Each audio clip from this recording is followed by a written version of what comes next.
Hello, and welcome to Breast Cancer Conversations, a podcast brought to you by survivingbreastcancer.org. I am Laura Carfing, breast cancer survivor and founder of survivingbreastcancer.org, a nonprofit organization providing community, education, and resources to empower those diagnosed with breast cancer and their caregivers from day one and beyond. Hey everyone, welcome to another episode of Breast Cancer Conversations.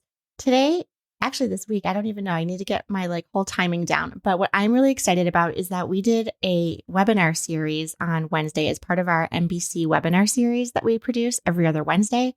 So if you are interested in those live streams where we live stream onto social media, you can check out all of our upcoming events, including our webinars at survivingbreastcancer.org/events. And last Wednesday's episode was all about the key takeaways from the San Antonio Breast Cancer Symposium of 2023. This, I think, is maybe my fourth year. I think I started going in 2019, or 19, 20, 21, 22, 23, my fifth year. Oh my God. Okay, so I can do math. Anyway, this was my fifth year attending, and actually strike that. Did I go during COVID? I'm going to have to figure this all out. All right. So between chemo brain and then COVID brain, I don't know. But anyway, the point is I've been going to San Antonio Breast Cancer Symposium for a number of years with my dear friend, Abigail Johnston, who is always my roommate year over year, which is so wonderful.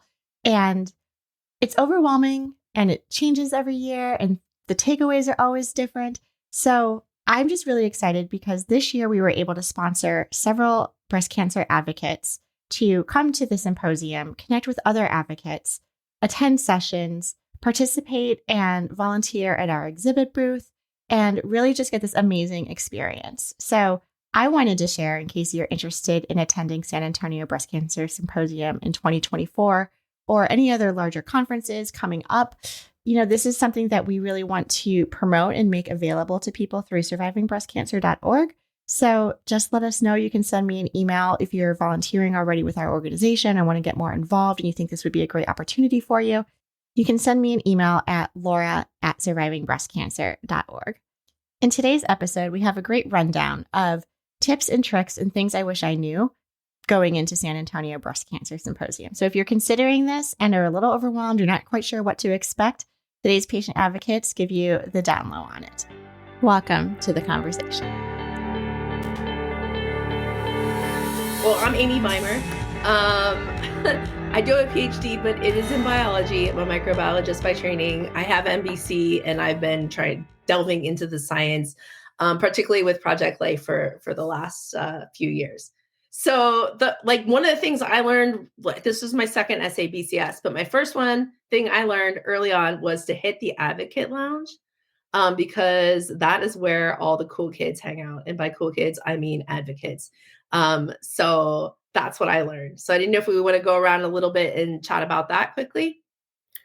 So I'm Amy Parliament, and I am living with metastatic lobular cancer. I had an early stage diagnosis, and then 5 years to the date, metastatic. I'll celebrate 5 and 10 years in about a week. So whoop whoop.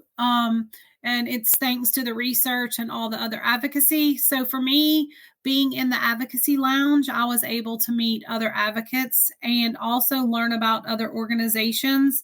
For instance, since I have lobular, and Surviving Breast Cancer does a lot of collaboration with all these other organizations. So I was able to meet people from the LBCA, which is the Lobular Breast Cancer Alliance.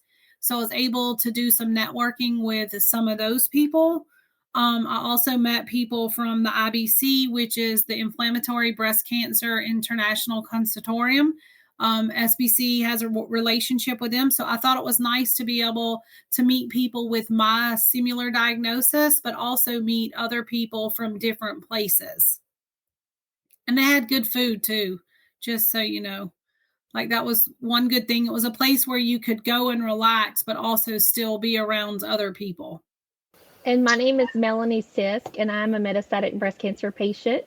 I was an early stage breast cancer with invasive ductal carcinoma back in 2016, and almost 4 years to the day, I was diagnosed with metastatic breast cancer. So I've been living with metastatic breast cancer for a little over 3 years now, and I was a nurse in my former life. So now that I can't care for people in the nursing the way that I was, joining advocacy is my way to continue to care for people, and especially people in my local community. And this was the first time that I attended a San Antonio Breast Cancer Symposium.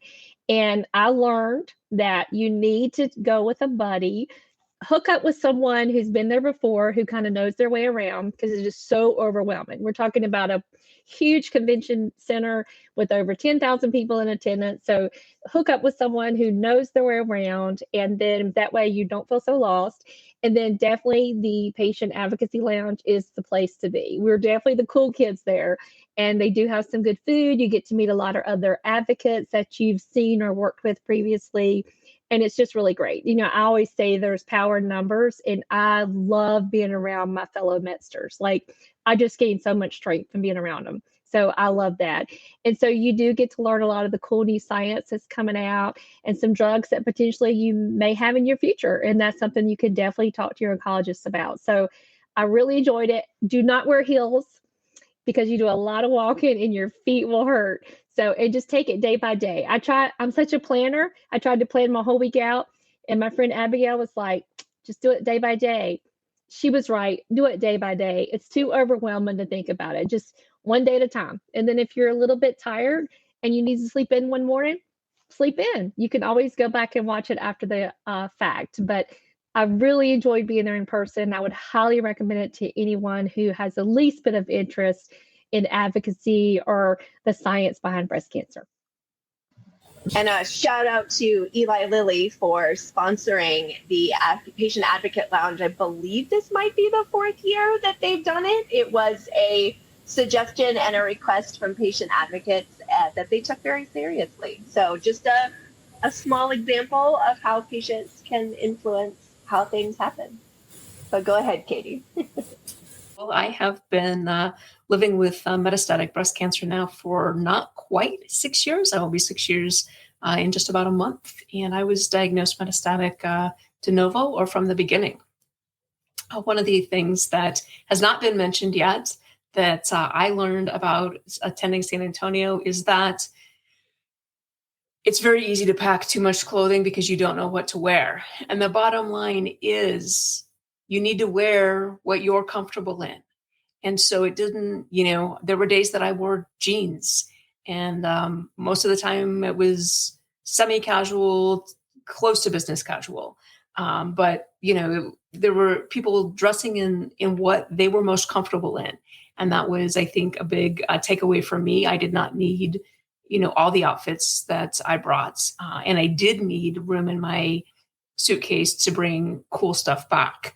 I enjoyed also visiting the exhibit hall, where there are a lot of the pharmaceutical companies of all sizes and many other exhibitors.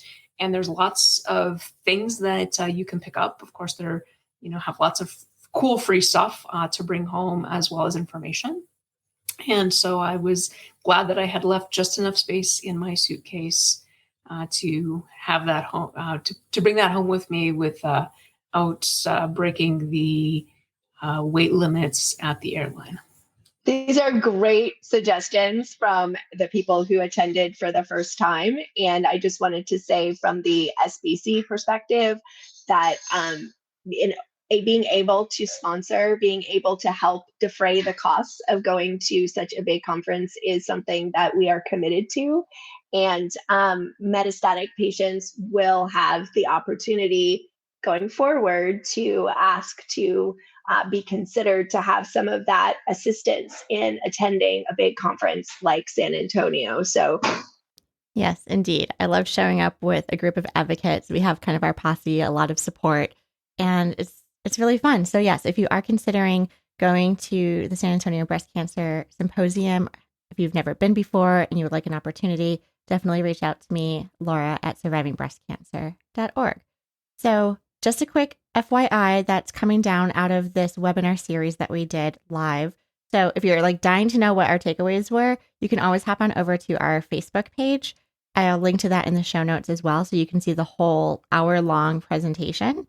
But we are taking that hour-long webinar and breaking it down into segments, and we're going to be covering a lot of amazing topics, including inflammatory breast cancer, talking about ER-positive, HER2-negative treatment options after CDK4 and 6 inhibitors fail the patient. We're diving deep into antibody drug conjugates. Did I say antibody? I meant antibody drug conjugates. Talking about liquid biopsies for HER2 and ER status, exercise and metastatic breast cancer, as well as postpartum cancer diagnoses. So a lot to come. Can be very overwhelming, which is why we are intentionally breaking this out into various segments. But again, like I said, if you're very interested in any of these topics and don't want to wait for the podcast to be released, you can hop on over to our survivingbreastcancer.org Facebook page to watch the recording of the live webinar stream. And thank you everyone for listening to our show. I would like to acknowledge that all of the information on our podcast are from personal experiences and are not a substitute for professional medical advice. You should always contact your medical care team. If you're looking for specific topics or would like to be a guest on our show, please feel free to reach out to me. My email is laura@survivingbreastcancer.org. Until next time, keep on thriving.